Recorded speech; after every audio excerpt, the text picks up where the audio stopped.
안녕하세요. 오늘은 이 어른 수업 5번째 시간입니다. 날짜는 많이 지났는데 중간에 빼먹어서 이제 5번째인데요. 우리가 첫 번째 시간에 이 인상에 대한 이야기를 했었죠. 그리고 지금 어른 수업의 전체적으로 어른답다라고 하는 게 무엇인가 라는 이야기를 지금 하고 있는데, 이제 어른이 이런 모습이다, 이런 모습이었으면 좋겠다 라고 하는 이 롤모델이 될 수 있는 그런 기준을 오늘 이야기를 해드리려고 그래요. 어떤 모습이 이 어른의 모습인가. 그런데 조건은 되게 일단 간단해요. 어른은 멋져야 돼요.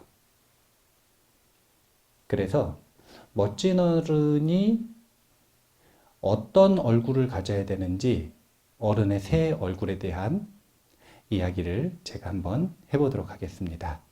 그러니까 어른은 이랬으면 좋겠다 라고 하는 롤모델 같다라고 보시면 돼요. 롤모델.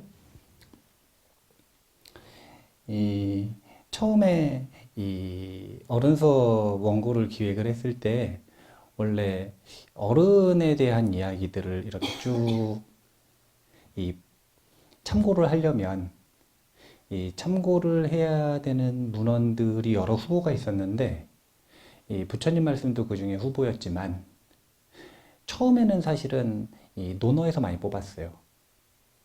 왜 논어에서 뽑았냐면 이 공자님이 출가해서 산 것도 아니고 제가해서 현실 속에서 사람들하고 부대끼면서 살면서 이 어른으로서 존경받는 언행을 많이 하셨고 또 제자들을 그렇게 가르치셨다라고 생각을 하기 때문에 어른 수업이 이 출세관적인 해탈하는 방법이 아니라 세간에서 어떻게 어른스럽게 살아갈 수 있는가 라고 하는 부분이 이 주 주제니까 논어를 주 텍스트로 처음에 삼았었어요. 근데 이제 글이 후반부로 갈수록 이 논어 말고 다른 이 텍스트들이 기준이 되는 경향들이 생기는데, 초반에는 논어에서 많이 뽑았어요.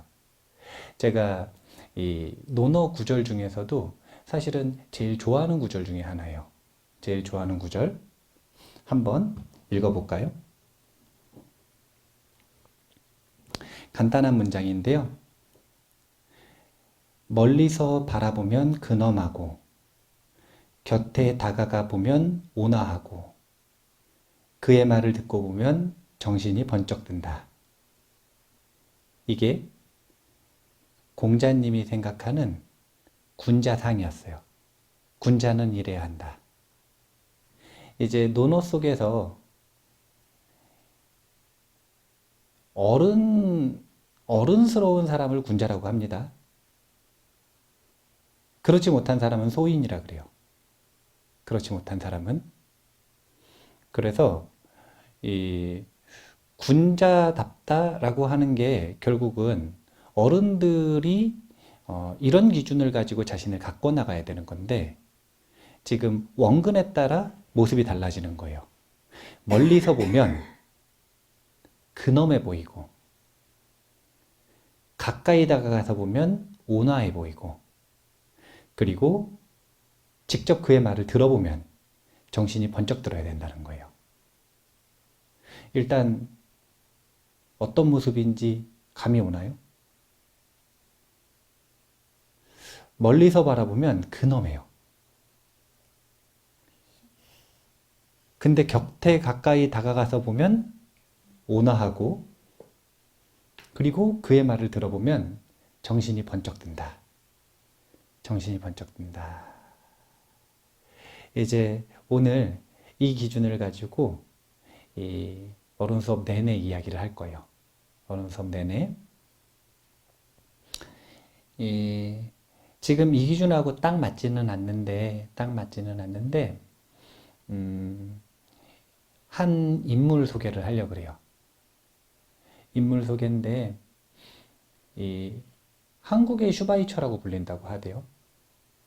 그리고 바보의사라고 불린다고 하대요. 바보의사. 장기려 선생님. 장기려 선생님. 우리나라 의료보험제도를 이렇게 만드는데 이 주도적인 역할을 하셨던 분이래요. 장기려 선생님. 독실한 크리스찬이고요. 예, 독실한 크리스찬이고 이 일제시대 때부터 한국전쟁을 겪은 그런 세대인데 돌아가셨어요. 95년에 돌아가셨는데 이 사람이 과연 바보일까? 아니면 어른인가? 한번 몇 가지 일화를 한번 보려고 그래요. 일화를 한번 들어보시고 어른다운가 바보 같은가 한번 생각을 해보세요. 한 번은 경찰서에서 노숙자를 잡아왔대요. 이 노숙자가 장기려 선생님 월급 수표 있잖아요. 수표를 쓰려고 그러다가 노숙자가 되게 큰 돈이잖아요. 의사 선생님 월급이면. 그 수표를 가지고 쓰려고 그러니까 이제 경찰서에서 잡아간 거예요. 그래서 병원으로 데리고 온 거예요. 그때 이 장기려 선생님이 하는 이야기가 아니 이 사람에게 적선을 하려고 하는데 마침 가진 게 그거밖에 없었다는 거예요. 돈이 하나도 없고 월급 수표밖에 없는 거예요. 그래서 그냥 드린 겁니다. 아이고 저 때문에 이분이 괜히 경찰서까지 가가지고 고초를 겪으시니 이거 미안해서 어쩌지요? 이렇게 이야기했다 그래요. 저는 이런 일화들이 낯설지는 않아요. 왜냐면은 우리 노스님이 되게 큰 불사를 할 때였어요. 불사. 불사 뭔지 아시죠? 이 수백억짜리 불사를 할 때. 근데 이 불사를 할 때 어떤 큰 기업가가 와가지고 노스님한테 되게 큰 불사금을 준 거예요. 그래서 이제 그거 가지고 불사를 하시는데 길을 이렇게 가시다가 그러니까 우리 노스님은 혼자 보내시면 안 돼.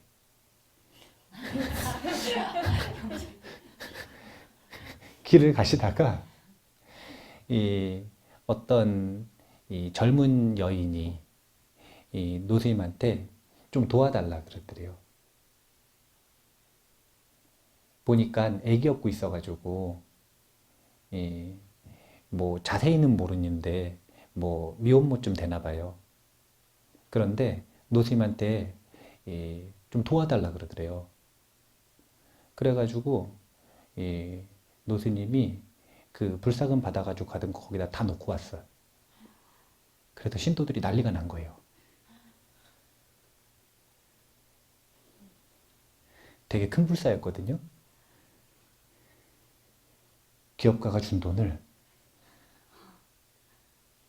그러니까 혼자 이동하시게 놔두면 안 돼.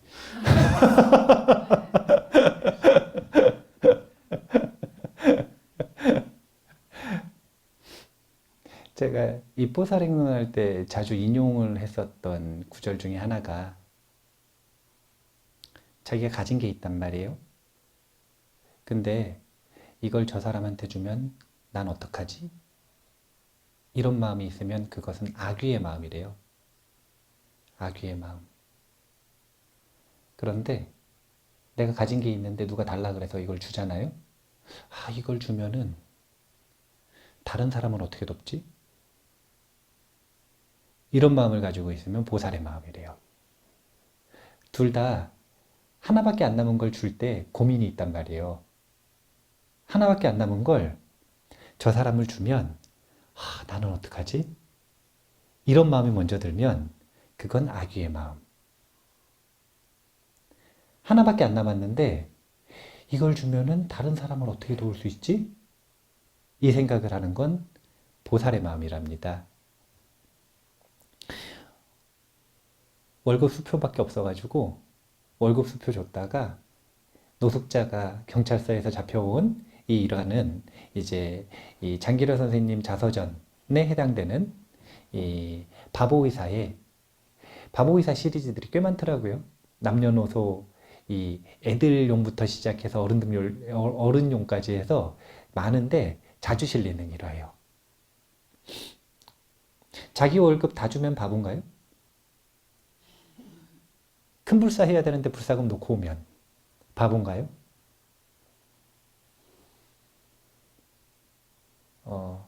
그럼 저한테도 한번 맡겨보세요. 네.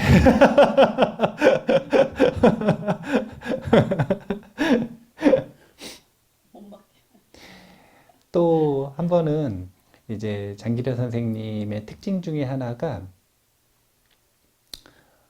이 일제시대 때고 또 6.25 이후고 또 어려울 때잖아요. 그럼 사람들이 병원에 올 때 꼭 돈 있어서 오는 거 아니잖아요. 돈 없는데도 치료해달라고 오시는 분들이 많잖아요.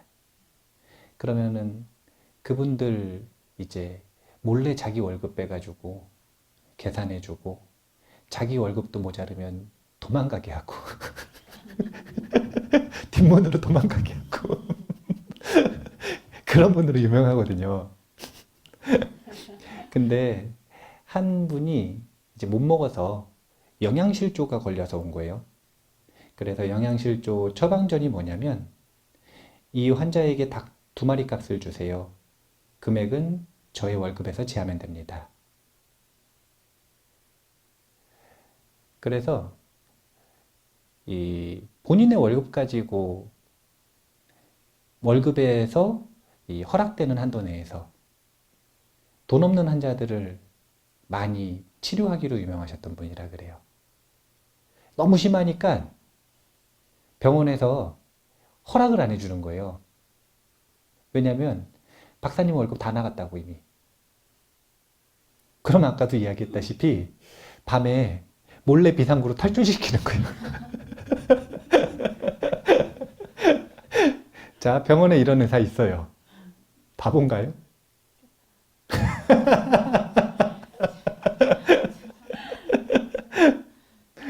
그래서 결국 어떻게 됐냐면요. 무일푼이 됐어요. 이분 돌아가실 때 그는 수술비가 없는 환자를 위해 자신의 돈으로 수술을 해주고 그나마도 감당할 수 없게 되면 밤에 몰래 환자를 탈출시키고는 했다. 그리고 평생 자기 집 한 채 가지지 못하고 병원 옥상에 있는 사택에서 살다가 1995년 12월 추운 겨울날 새벽에 세상을 떠났다. 굉장히 유명한 의사 선생님인데 정말로 자기 집 한 채 없었대요. 마지막에 이제 자기가 가지고 있는 전부를 세상을 향해 주려고 했는데 남은 게 아무것도 없었대요. 무일푼으로 세상을 떠났답니다. 바본가요?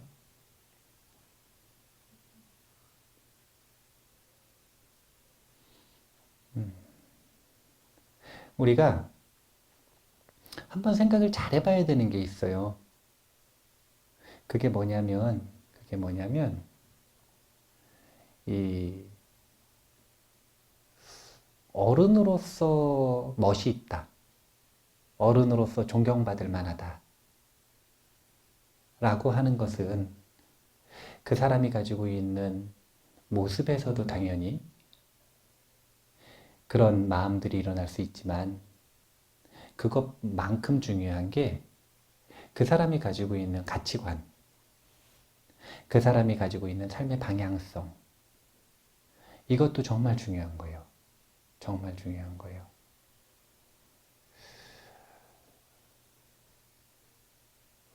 사람에게 있어서 2가지 모습이 있습니다.